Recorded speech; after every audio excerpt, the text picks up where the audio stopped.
पहुंची है बिहार, जहां से कभी असहयोग आंदोलन की शुरुआत हुई थी। गांधी के सपनों के भारत में हमारी यात्रा पहुंची है समस्तीपुर।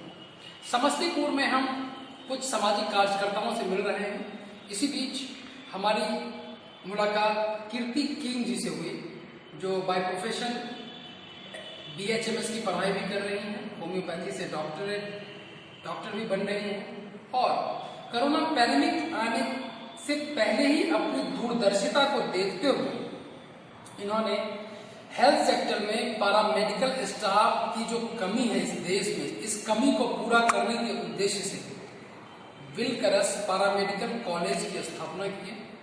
कॉलेज सफलतापूर्वक 2 साल से लगभग चल रहा है। कोरोना पैंडेमिक आने में इन्होंने कई हेल्थ सेक्टर को अच्छे ह्यूमन रिसोर्स दिए हैं।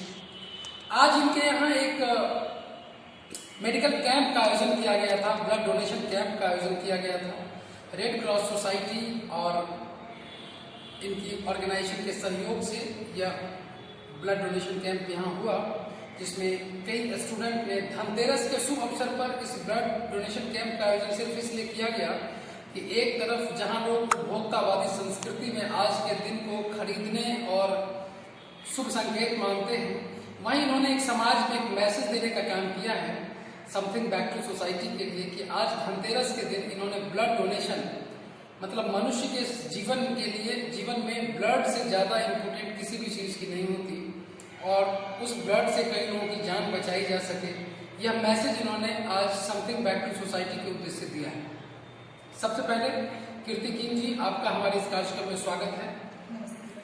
आप हमें ये बताइए, इतनी कम उम्र में इतनी बड़ी जिम्मेदारी की प्रेरणा कहाँ से मिली? क्यों सामाजिक सेवा को ही आधार माना और आधार मानने के साथ साथ आप वैसे से डॉक्टर भी हैं, आपका लास्ट ईयर है, आप BHMS कर रही हैं, आगे भी आप कहीं ना कहीं जन सेवा ही करेंगी, तो ये हेल्थ सेक्टर में आने की प्रेरणा कहाँ से मिली? सबसे पहले मैं शुक्रगुजार हूँ आप लोग कि आप लोग आए, कीमती समय यहाँ पर आए और दिए और आप देखें हमारा मैनेजमेंट और अबाउट द ब्लड कैंप के हम लोग आज ऑर्गेनाइज किए ब्लड कैंप के लिए। तो सबसे पहले हुआ इंस्पिरेशन का बात। तो मेरे जितने पेरेंट्स, मतलब मेरे जो पेरेंट्स हैं, माय फादर एंड मदर, वो आर प्रोफेशनली होम्योपैथिक डॉक्टर और होम्योपैथ का अपना एक क्रेज है, अपना ही रुतबा है, इस चीज़ को हम लोग मानते हैं। तो मेरा शुरू से ही था कि नहीं, मुझे BHMS करना है। हालांकि मैंने MBA भी कर रखा है, MBA in HR and health care. तो हेल्थ केयर से तो मैं शुरू से जुड़ी थी क्योंकि I know the importance of health care. तो उसी को आगे बढ़ाते हुए मुझे फिर चांस मिला BHMS करने का। तो MBA करके मैंने फिर BHMS किया और मैं कर रही हूँ। तो BHMS जस्ट ये ख़त्म होने वाला है और उसके साथ साथ मुझे मेरे पेरेंट्स ने सपोर्ट किया और मैं कहीं बाहर नहीं गई। मुझे लगा नहीं कि मुझे अपनी, जो मैं बिहार से हूँ, ये एक सबसे बड़ा अपॉर्चुनिटी मिला कि मैं बिहार से हूँ एंड आई एम बिहारी। तो मुझे यहाँ पर कुछ करना था। मैं ऐसे नहीं थी कि कहीं और निकल गई, कहीं और जॉब कर लिया, वहाँ पर 10 पैसा कमा लिया, नहीं। मैं बिहार में हूँ और मुझे बिहार में ही कुछ करना है और कुछ अच्छा करना है। तो किस सेक्टर में करना है? आप सेक्टर वैसा चुने जिसमें आपकी पकड़ हो। शुरू से मैं अपने पापा मम्मी को देख रही हूँ हेल्थ केयर में किस तरह से वो कर रहे हैं, कितना जूझ रहे हैं, क्या प्रोफेशन में कितना हौसला मिलता है, क्या करना चाहिए। तो मुझे ये शुरू से मैं मिल रहा था और जब मुझे एक उड़ान भरने का समय आया तो मेरे पापा मम्मी हमेशा मेरा बैक सपोर्ट रहे हैं। उन्होंने बोला और मुझे स्किल इंडिया के बारे में पता चला कि स्किल इंडिया हेल्थ केयर से ऐसा कुछ पैरामेडिकल सेक्टर, तब मैं ठान ली कि नहीं, मुझे पैरामेडिकल ही करना है। क्योंकि जब मैं आसपास अपना इलाका देखी है, मैं बोली कि यहाँ गरीबी है लेकिन उतनी भी ज़्यादा गरीबी नहीं कि हाई गरीबी, वो वाली स्थिति यहाँ एकदम नहीं है। यहाँ लोग अच्छे लोग हैं, ठीक है, जैसे जो लोग हैं वैसा वो अपना कमाते हैं, खाते हैं। यहाँ पर उतना कॉस्टिंग हर एक चीज़ की नहीं है। आप 1000 रुपये में भी अपना एक रूम लेके आप अपना काम कर सकते हैं। लेकिन बात हुआ जब हेल्थ केयर का, तो यहाँ की सिस्टम, हेल्थ व्यवस्था काफ़ी मुझे दयनीय लगी। कुछ लड़के जो अपॉर्चुनिटीज उसको नहीं मिला because of lack of fees structure, या हम कह सकते हैं यहाँ पर उतने अच्छे अच्छे कॉलेजेस नहीं बने, हेल्थ केयर इंस्टीट्यूशन नहीं बने ताकि जो बच्चे ट्रेन हो सके। तो हमने बोला कि नहीं, हमको यही करना है। मैं अपना पैरामेडिकल इंस्टीट्यूट खोलूँगी। स्किल इंडिया से मुझे मेरा एप्लीकेशन मिला, NSDC से एप्लीकेशन मिला, लीलाज हेल्थ ऑफ एजुकेशन से उससे मैंने अपना लिया और उसकी डायरेक्टर हमारी मम्मी ही हैं, डॉक्टर ललिता चौधरी। और फिर मैं इस दुनिया में, मैं इसमें अपना कदम आगे बढ़ा दी। और स्टार्टिंग में हाँ ड्रॉबैक्स हुए, ठीक है, लोग इसका इम्पोर्टेंस नहीं समझे। लेकिन जब हम लोग एक स्टूडेंट्स गैदर्ड करने के बाद मुझे लगा नहीं, यहाँ पर लोग उत्साह हैं, स्टूडेंट्स हैं, उनको बस पढ़ाने के लिए कोई नहीं है। तो मैं बोली नहीं, मैं जो इंस्टीट्यूट खोलूँगी उसमें पढ़ेगा बच्चा, ट्रेन मिलेगा और वही ट्रेनिंग करके कोई अच्छे हॉस्पिटल्स में हमारे जितने भी डॉक्टर्स हैं समस्तीपुर में या फिर दरभंगा है, दलसिंहसराय है, जहाँ भी हमारे स्टूडेंट्स हैं, तो डॉक्टर्स काफ़ी कॉपरेट कर रहे हैं। मैं क्यों अपना सारा क्रेडिट अपने पे ही लूँ? नहीं, सबसे पहले मुझे कॉपरेट किए आर एच सर। मुझे याद है कि उन्होंने कहा था कि अगर तुम पढ़ाओगे बच्चे को तो हम ट्रेनिंग देंगे, हम उसको ओटी का काम सिखाएंगे, ड्रेसिंग का यहाँ करेगा। मैं बोली जब ये लोग जैसे बड़े बड़े आदमी मुझे सपोर्ट करें तो मैं पीछे क्यों हटूँ? और यहाँ पैरामेडिकल स्टाफ उतने भी बेहतर नहीं है, तो मैं बोली नहीं, ये पैरामेडिकल में ही मुझे आगे बढ़ना है। और धीरे धीरे स्टूडेंट्स आने लगे सर, वो लोग पढ़ना चाहते हैं। बहुत सारे ऐसे बैकग्राउंड के स्टूडेंट हैं जिन्हें इंग्लिश नहीं आती, इंग्लिश बहुत पुअर है, वो पढ़ नहीं पा रहे, उन्हें ऐसा लगता है वो नहीं कर सकते। लेकिन प्रैक्टिकली जब वो अनुभव करने लगे तो काफ़ी अच्छा वो प्रैक्टिकली करने लगे। जैसे लैब टेक्नीशियन प्रैक्टिकल बहुत अच्छा कर रहा है, पढ़ने में इतने स्मार्ट नहीं है, ठीक है, हम स्किल इंडिया से हम उनको स्किल देंगे ताकि वो किसी भी तरह का गड़बड़ काम ना करे। जो हेल्थ केयर में कुछ भी रिपोर्ट दे दिया, माइक्रोस्कोपिक है सर, माइक्रोस्कोपिक में बहुत कम ऐसे लैब वाले, जो मैं जहाँ तक मैं नाम नहीं लूँगी किसी का भी, लेकिन बहुत सारे हैं कि कुछ भी रिपोर्ट बना के दे दिए। They don't know about the microscope की कितने कैसे ऑर्गेनिज्म है, हमको कैसे विजुअलाइज करें, दे डोंट नो, बट वो दे देते। इसमें मारा कौन जाता है? ना हम मारे जाते हैं ना आप मारा जाता है पेशेंट। वो आखिर इतना पैसा दे के ये कर रहे हैं, और डॉक्टर्स जो निर्भर होते हैं वो उनके रिपोर्ट से निर्भर करते हैं, उन्हीं के रिपोर्ट के द्वारा वो मेडिकेशन करते हैं। तो मुझे लगा कि नहीं, ये गलत हो रहा है अपने बिहार में। तो मैं फिर पैरामेडिकल में हम लोग फिर धीरे धीरे आगे बढ़े, और कोशिश यही रहेगी सर कि पैरामेडिकल में जितने भी स्टूडेंट्स अभी तक हमारे निकले हैं अच्छा ही कर रहे हैं, और आगे भी अच्छा करेंगे। हम अपना स्टैंडर्ड बरकरार रखेंगे, इवन हम उसको और भी इंक्रीज करेंगे क्वालिटी के टर्म्स में। और मैं बहुत अच्छा ये प्लेटफॉर्म है कि आपके द्वारा मुझे एक बोलने का मौका मिला, तो मैं सबसे पहले शुक्रगुजार हूँ समस्तीपुर के तमाम डॉक्टर्स, जितने भी सर्जन्स हैं, डॉक्टर्स हैं, जो बिलाकरस को सपोर्ट कर रहे हैं। ऐसा नहीं है सर कोई फंडिंग ये वो कुछ नहीं सर, वो बस एक मोरल सपोर्ट कि नहीं ये ठीक कर रही है, अच्छा काम कर रही है, हम इनको सपोर्ट देंगे, हमें अच्छे स्टूडेंट्स भी मिलेंगे, यही अच्छे स्टूडेंट उनका एसेट का काम करेंगे, नॉट लाइबिलिटीज का काम करेंगे, क्या एसेट का काम करेंगे। और फिर ऐसे ही धीरे धीरे बिलाकरस फिर बड़ा हुआ, तो आज हाँ ये है कि चलो बिलाकरस को लोग पहचान रहे हैं। तो हमारी सबसे बड़ी उपलब्धि यही है कि अच्छे अच्छे लोग हमसे जुड़ते जा रहे हैं, आप जैसे लोग हमसे जुड़ते जा रहे हैं, और हम और भी आगे बढ़ेंगे। आज अगर हेल्थ सेक्टर की बात करें तो एमनेस्टी इंटरनेशनल और वर्ल्ड बैंक के हेल्थ रिपोर्ट्स के अकॉर्डिंग देश में 96% संसाधन आज भी प्राइवेट सेक्टर के पास है। देश में जो डिस्ट्रिक्ट हॉस्पिटल्स हैं, जो गवर्नमेंट के प्राइमरी हेल्थ सेंटर्स हैं, वो काम नहीं कर रहे हैं। ऐसे में जो प्राइवेट सेक्टर है वही देश के हेल्थ व्यवस्था को ऑपरेट कर रहा है। माननीय प्रधानमंत्री नरेंद्र मोदी जी ने जब जन आरोग्य योजना की शुरुआत की तो उसमें भी 50 करोड़ लोगों को इंश्योरेंस स्कीम से जोड़ा गया, और उन 50 करोड़ लोगों को प्राइवेट हॉस्पिटल्स के द्वारा इलाज करवाने की छूट दी गई। लेकिन प्राइवेट हॉस्पिटल में भी पैरामेडिकल्स स्टाफ की बहुत ज़्यादा कमी है। ये बात कई बार बिहार के तत्कालीन स्वास्थ्य मंत्री भी कह चुके हैं। जब कोरोना पैंडेमिक के दौरान कई सारे मशीन जो लगे सरकारी हॉस्पिटल्स में, तो जब पत्रकारों ने उनसे सवाल पूछा कि ये चल क्यों नहीं रहे हैं, तो उन्होंने कहा कि हमारे पास ह्यूमन रिसोर्स नहीं है, हमारे पास टेक्निकल स्टाफ नहीं है जो इस मशीन को चला पाए। तो ऐसे में ये एक बहुत बड़ा सवाल है कि हेल्थ सेक्टर में जो पैरामेडिकल स्टाफ की कमी है, और सेंट्रल लेवल पर पैरामेडिकल का कोई काउंसिल नहीं है। जैसे नर्सिंग कॉलेज के लिए इंडियन नर्सिंग काउंसिल है, होम्योपैथी के लिए सेंट्रल काउंसिल ऑफ होम्योपैथी है, फार्मा के लिए फार्मेसी काउंसिल है। उस तरीके से पैरामेडिकल कॉलेज को एफिलिएशन देने के लिए और उसके क्वालिटी स्टैंडर्ड को मेंटेन करने के लिए सेंट्रल लेवल पर कोई पैरामेडिकल काउंसिल नहीं है। अभी पैरामेडिकल कॉलेज शुरू करने के दो तरीके हैं। पहला तरीका है कि आप स्टेट गवर्नमेंट से लें, और दूसरा तरीका अभी हाल ही में मोदी जी के आने के बाद NSDC को ऑथोराइज किया गया, और कई सारी ऑर्गेनाइजेशन हेल्थ प्रोग्राम चला रहे हैं। तो मैं ये जानना चाह रहा था कीर्ति जी आपसे कि जो बच्चे आते हैं आपके पास छोटे छोटे कोर्स में, तो उनको किस तरीके से टेक्निकली अपग्रेड करने के बाद जब उनका कोर्स खत्म होता है तो कैसे उनको प्लेसमेंट के लिए आप एफोर्ड करती हैं। कई सारे बच्चों को आपने सफलतापूर्वक प्लेसमेंट भी कराया है और उनको एक अच्छा पैकेज भी मिल रहा है जो मोस्टली अनएम्प्लॉयमेंट में नहीं मिलता है, क्योंकि हेल्थ इंडस्ट्री को एवरग्रीन इंडस्ट्री माना जाता है, जीडीपी में भी इसका 8% कंट्रीब्यूशन है।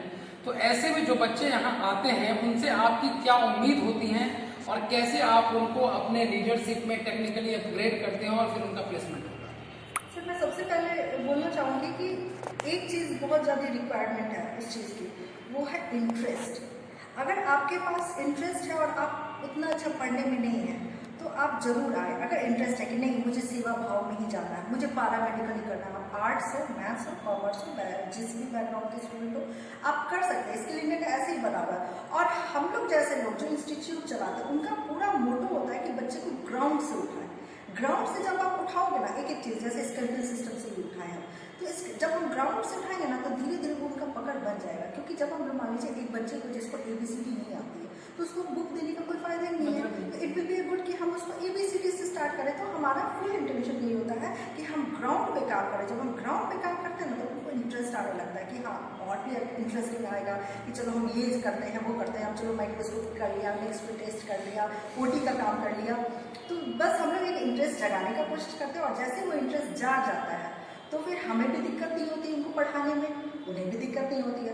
और इस इंटरेस्ट को बरकरार रखने के लिए फिर हम लोग क्या करते हैं, ट्रेनिंग। जब आपकी पढ़ाई कंप्लीट हो रही है तो ठीक है आप एग्ज़ाम दे दें, जो नियम पूर्वक एग्जाम होता है ऑनलाइन एंड ऑफलाइन, आप एग्जाम दें और आप उसमें पास कर जाते हैं। आराम से आप 6 महीने की पहले ट्रेनिंग लें, किसी भी अच्छे डॉक्टर या सर्जन के यहाँ आप ट्रेनिंग लें और ट्रेनिंग लेने के बाद फिर आप उनके अंडर में से हेल्थ केयर एक ऐसा आपने बोला ना एवरग्रीन है, तो ये एकदम एवरग्रीन है। आपको ज़्यादा टेंशन नहीं होगा किसी को प्लेसमेंट करने में। अगर आप बच्चे को उस लायक बना दिए, हाँ अगर आप क्वालिटी दे दिए उसको टेंशन नहीं है। क्योंकि हर एक हेल्थ केयर इंडस्ट्री में अच्छे अच्छे डॉक्टर्स को नीड है, लैब टेक्नीशियन को अच्छे नीड है कि हाँ हमको और लैब टेक्नीशियन अच्छे मिले जो कर सकते हैं काम। तो हम बस थोड़ा सा बस उनको मोटिवेट करते हैं, थोड़ा बढ़ा देते हैं। स्किल इंडिया के दरमियान हम लोग जो ट्रेन करना होगा सारा ट्रेन कर देते हैं ताकि फ्यूचर में वो कुछ गलती ना करें। और जो बाकी चीज़ है वो एक्सपीरियंस आदमी को सिखा ही देता है। जब वो फील्ड पे उतरेंगे तो वो एक्सपीरियंस आ ही जाता है। तो हमें ज़्यादा दिक्कत नहीं होती है सर, बस पढ़ाते हैं। क्योंकि आप एक टीचर भी हैं, एक BHMS के स्टूडेंट भी हैं, तो जो टीचिंग मैथोलॉजी है वो टीचिंग मैथोलॉजी को आप इस तरीके से इंटरेस्टिंग बनाते हैं कि उस टीचिंग मैथोलॉजी को अपनाते हैं जिससे बच्चे में ऑलरेडी इंटरेस्ट जगने लगता है, जो उनका स्टेबल फॉर्मेशन होता है टीचिंग मैथोलॉजी का, और फिर वो उसमें रुचि लेने लगते हैं। और जब उनकी रुचि आ जाती है तो ऑलरेडी क्वालिटी मेंटेन हो जाता है, और जब क्वालिटी मेंटेन हो जाता है तो ये जो इंडस्ट्री है इसमें डिमांड सप्लाई का गैप हमेशा रहता है, जिस वजह से जो क्वालिटी अच्छी प्रोड्यूस हो रहे हैं उनको आसानी से प्लेसमेंट मिल जाता है। कुछ और सवाल हैं, मुझे ये बताइए कीर्ति जी कि आपका नाम भी कीर्ति है और आप काम भी कीर्ति का ही कर रहे हैं, तो क्या आप सिम्बोसिस यूनिवर्सिटी की स्थापना भी कुछ लोग ऐसे ही किए थे, पहले एक इंस्टीट्यूट के रूप में उन्होंने बनाया डिस्टेंस एजुकेशन का, फिर बाद में वो एक यूनिवर्सिटी का स्वरूप ले लिया। क्या समस्तीपुर को एक हेल्थ सेक्टर का यूनिवर्सिटी देने का कुछ सपना है क्या? इंशाल्लाह जरूर होगा सर। बहुत बड़े लंबे उद्देश्यों को लेकर समस्तीपुर को में हेल्थ सेक्टर और हेल्थ इंफ्रास्ट्रक्चर की व्यापक कमी है, इस बात में इन्होंने पैरामेडिकल के रूप में अपना सीडिंग किया है और इनकी इच्छा है कि हम समस्तीपुर को एक हेल्थ सिटी के रूप में डेवलप करें, जो भी यहाँ दरभंगा है, चूँकि यहाँ का एक तरह से रीजनल हेडक्वार्टर्स भी दरभंगा है। तो अगर यहाँ एक हेल्थ यूनिवर्सिटी कीर्ति किंग जी के नेतृत्व में बनता है तो इनके द्वारा एक समथिंग बैक टू सोसाइटी होगा, क्योंकि ये एक डॉक्टर हैं तो इसकी महत्ता को ये बेहतर समझ रही हैं और ये जिस तरीके से ग्राउंड जीरो पर आई हैं, ग्राउंड लेवल पर काम कर रही हैं, हम लोग इनके उज्जवल भविष्य की कामना करते हैं। आप उन बच्चों के लिए और जो जनप्रतिनिधि हैं उनके लिए क्या संदेश देना चाहेंगे कि कोई बच्चा अगर आपके कॉलेज में आना चाहे तो उन जनप्रतिनिधि को क्या करना चाहिए? आपको कॉल करना चाहिए, आपके यहाँ बच्चों को भेजना चाहिए जिससे कि वो बच्चा इकोनॉमिक एम्पावरमेंट हो सके। तो उन जनप्रतिनिधियों के लिए आपका क्या संदेश है जिससे कि बच्चे, जरूरतमंद बच्चे आप तक पहुँच पाएँ, और जिस तरीके से आप इतने लोगों को पढ़ा लिखा रहे हैं और भी लोगों तक ये आपकी सर ऐसे ही तो ये फ्री ऑफ कॉस्ट हमारी फंडिंग यही चल रही है। ये पेड प्रोग्राम है, पेड प्रोग्राम जो उसमें पेड प्रोग्राम में वो पे करेंगे ना, ऑब्वियस सर पे करेंगे, लेकिन उसका जो जो देने का तरीका है, जो फीस है, जो हमने इंस्टॉलमेंट है, एक तो 15,000, 20,000 एक साल की फीस होती है। आप कोई भी ले लें, जैसे ड्रेसर ले लें 15,000 1 ईयर में बच्चे कर सकते हैं अगर करना चाहे। आप 1 मंथली अगर पे करना चाहें तो आप मंथली पे करें 1,000। हाँ, छोटे छोटे इंस्टॉलमेंट में, ऐसा नहीं कि हम 6 महीना ये, आपका जैसा मन करे। हम आपको बर्डन किसी चीज़ का नहीं देंगे कि आप हमको पे करेंगे नहीं। और उससे पहले हमारा एक छोटा सा नजर, क्योंकि विलाकर्स है तो मैं इस चीज़ को थोड़ा सा मेंटेन करके रखती हूँ कि आप सबसे पहले तो सिर्फ हमारा 2 क्लास लें। 2 क्लास आप हमारा फ्री ऑफ कॉस्ट है, चाहे आप इसको डेमो का रूप ले लें। एक्चुअली हम आपको जज करते हैं कि हाँ, क्या आप में वो इंटरेस्ट है कि नहीं है, क्या आप पैरामेडिकल में कुछ अच्छा कर सकते हैं। ऐसे नहीं कि जिसका मन आया आप आ जाए, नहीं, हम भी आपको जज करेंगे 2 दिन में। 2 दिन में आप भी हमको जज करें कि ये इंस्टीट्यूट आपके लायक का है कि नहीं, और उसके बाद ही आप यहाँ पर 1 रुपये 2 रुपये या आपको जितनी फीस है वो आप अपने करें। तो वो थोड़ा सा क्राइटेरिया हम इस चीज़ पे थोड़ा स्ट्रिक्ट है, क्योंकि हम सबको विलाकर्स के अंदर मतलब आप आए मोस्ट वेलकम, लेकिन बस वही है कि जो भी आए एकदम क्वालिटी होनी चाहिए और पढ़ने वाले होने चाहिए। आपको ABCD नहीं आती है सर, हम यहाँ पर बैठ के आपको ABCD पढ़ाएंगे। बस आप बोले कि मैम हमको सेवा करना है। मेरे गांव में लोग बहुत पिछड़े हुए हैं, उनको सुई देने के लिए हम लोग को वहाँ पर से काफ़ी दूर आने पड़ता है। पैरामेडिकल स्टाफ डालेंगे और वो भी अच्छे स्टाफ डालेंगे। ऐसा नहीं है कि आपको कुछ भी दे के निकल गए। कोई अगर बीमार है तो आप घर में ही आप उसकी सेवा करें, और जो प्राइमरी हेल्थ ट्रीटमेंट आप प्रोवाइड कर सकते हैं। और प्राइमरी हेल्थ के बाद आप तुरंत वो जब रिलैक्स हो जाए आप किसी डॉक्टर के पास दे दें, सेंड कर दें। आप डॉक्टर न बने, क्योंकि हमारे डॉक्टर बनने का काम नहीं है, वो बड़ी हस्ती है, लेकिन हम टेक्नीशियन हैं। हाँ, फर्स्ट ट्रीटमेंट अगर कोई एक्सीडेंटल केस है या फर्स्ट जो हम कर सकते हैं वो हम करें।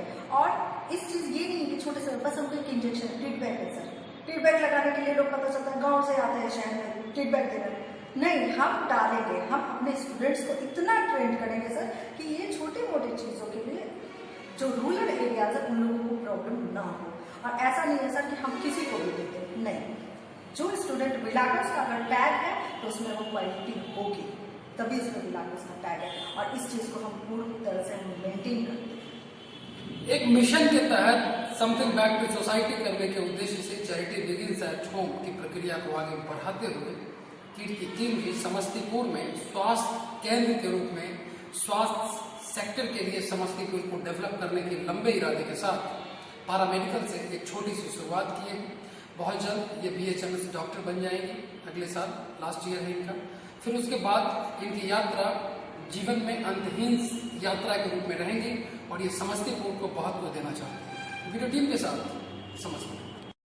आज का जो ब्लड डोनेशन कैंप था, इससे समाज में क्या मैसेज दिया जा रहा है बिलकरस ग्रुप ऑफ कॉलेज के द्वारा? सर, यही मैसेज है कि लोग ये धनतेरस के दिन कुछ खरीदते हैं, कार, कुछ प्लानिंग करते हैं, लेकिन हम लोगों ने रक्तदान का ये आयोजन किया, मैम ने बताया तो थोड़ा अच्छा लगा।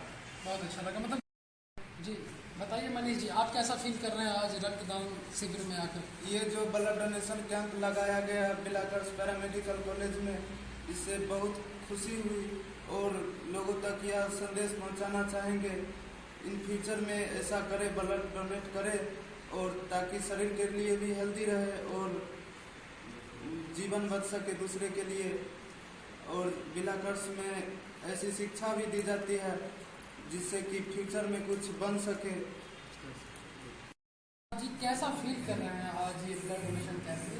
सर, हम ये बताना चाहते हैं कि दीपावली जो है दीपों का त्यौहार है। जैसे हम दीप जला के खुशियाँ मनाते हैं, उसी तरह जन साधारण या जन समूह को हम ये बताना चाहते हैं कि ज़िंदगी में जिस प्रकार दीप जला के उजाला करते हैं, उसी तरह रक्तदान करके दूसरी की ज़िंदगी में उजाला करें और जन जन तक ये समाज को फैलाए। कभी कभी एक्सीडेंट में ऐसा माहौल बन जाता है कि उसको ब्लड की कमी हो जाती है, उसकी वजह से जान चल जाती है। दीपावली तो खुशी मनाने का त्यौहार है ही नहीं, लेकिन दीपावली सिर्फ दीपक का जो त्यौहार मनाने, उससे ज़्यादा खुशी ब्लड को डोनेट करने से है, जो किसी की जान को बचाने के लिए है। और इसमें बिलाकर्स परिवार का सभी सदस्य और सभी कंपाउंडर माने जो भी हैं वो भी सब इसमें सहयोग किए हैं। और इसमें कृति मैम का भी योगदान रहा और हमारे टीचर्स और फैकल्टी मेंबर जो हैं वो भी पूरे सहयोग किए हैं इसमें। बहुत अच्छा। आप जी बताइए आज कैसा फील कर रहे हैं? आज बहुत गर्व की बात है जो हम सब मिल के ब्लड डोनेट धनतेरस के दिन हम किए। ये गर्व हो रहा है कि सब आदमी मिलजुल कर अपना रक्तदान स्वयं करे और सबको अगल अड़ोस पड़ोस में करवाए अपना रक्तदान, जो स्वास्थ्य के लिए सबसे बड़ा महत्वपूर्ण ये कार्य है। बहुत आज के दिन धनतेरस है और धनतेरस के दिन सब लोग जाते हैं, प्लान बनाते हैं कि हम ये खरीदेंगे, हम वो खरीदेंगे। पर हम लोग ये प्लान बनाए, मैम से बोले, मैम बोले हम लोग को कि नहीं आप लोग चाहते हैं तो कीजिए। तो मैम के आशीर्वाद से हम लोग ये चीज़ किए हैं ताकि हम लोग ब्लड डोनेट किए, ताकि मैसेज छोड़े हैं, ताकि हम लोग कर रहे हैं। अगर हमारे वजह से किसी को जान बच रहा है तो अच्छी बात है, और दूसरा कोई देखे तो हम लोग देख के सीखे कि नहीं वो लोग किया है तो हम भी अगले साल से करें, प्रेरित मिले, प्रेरणा मिले। आपका क्या नाम है?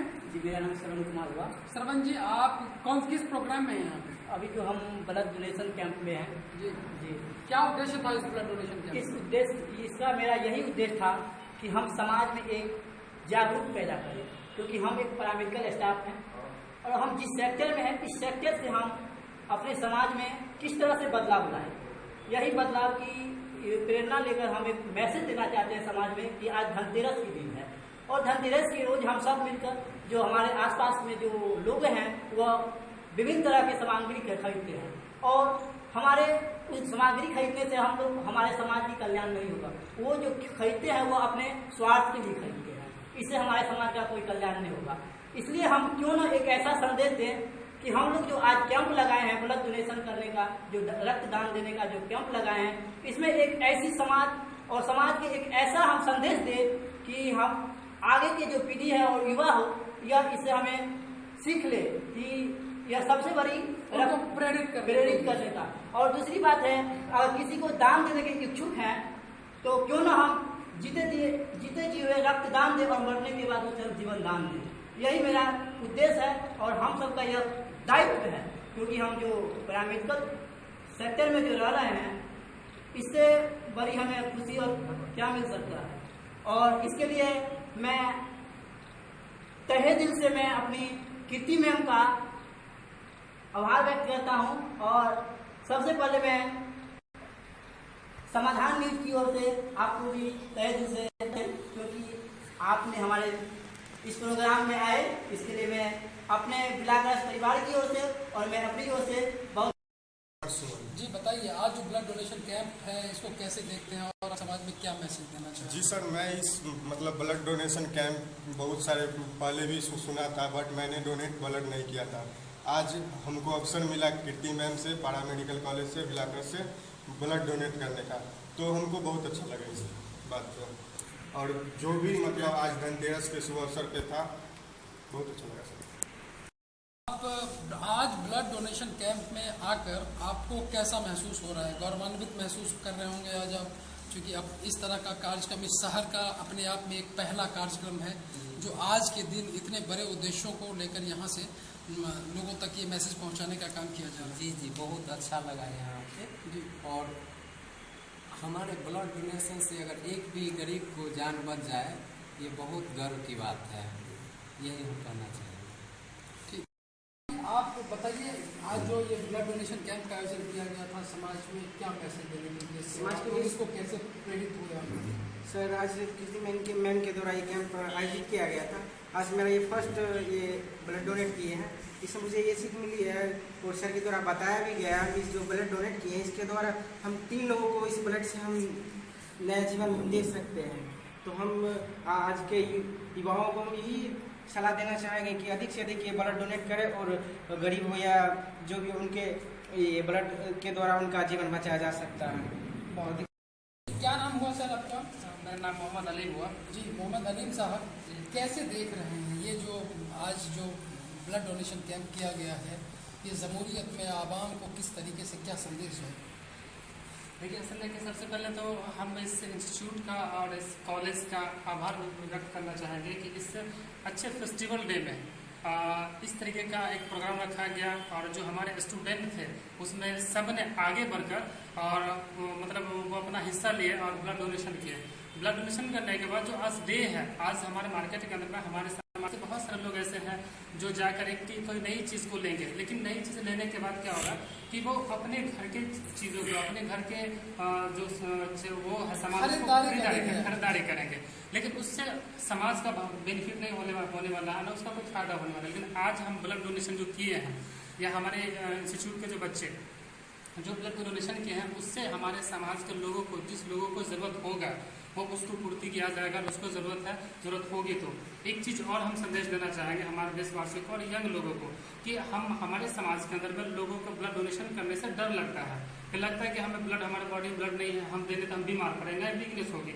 ऐसा कुछ नहीं है। हमारे युवा को हम एक और संदेश देना चाहेंगे कि आप ब्लड डोनेशन करते हैं तो करने से यहाँ तक कि आप हेल्दी रहेंगे और बीमार नहीं पड़ेंगे। आज अगर हमारे देश में कुछ बीमारी जैसे ब्लड शुगर या कोलेस्ट्रॉल की प्रॉब्लम होती है तो कहीं ना कहीं ये रीज़न है कि हम अपने पूरे फ्यूचर में एक बार ब्लड डोनेशन नहीं करते हैं इस डर से कि वीकनेस होगा। लेकिन ऐसा दोस्तों नहीं है। आप अगर ब्लड डोनेशन करते हैं तो आपको एक नई जिंदगी मिलती है। आप बीमारी से सुरक्षित रहते हैं और अपनी पूरी जिंदगी एक हेल्दी पर्सन में लाइफ काटते हैं। प्लस में क्या कि आपके बॉडी से जो ब्लड निकला है वो किसी गरीबों की जिंदगी बचाने में सहायता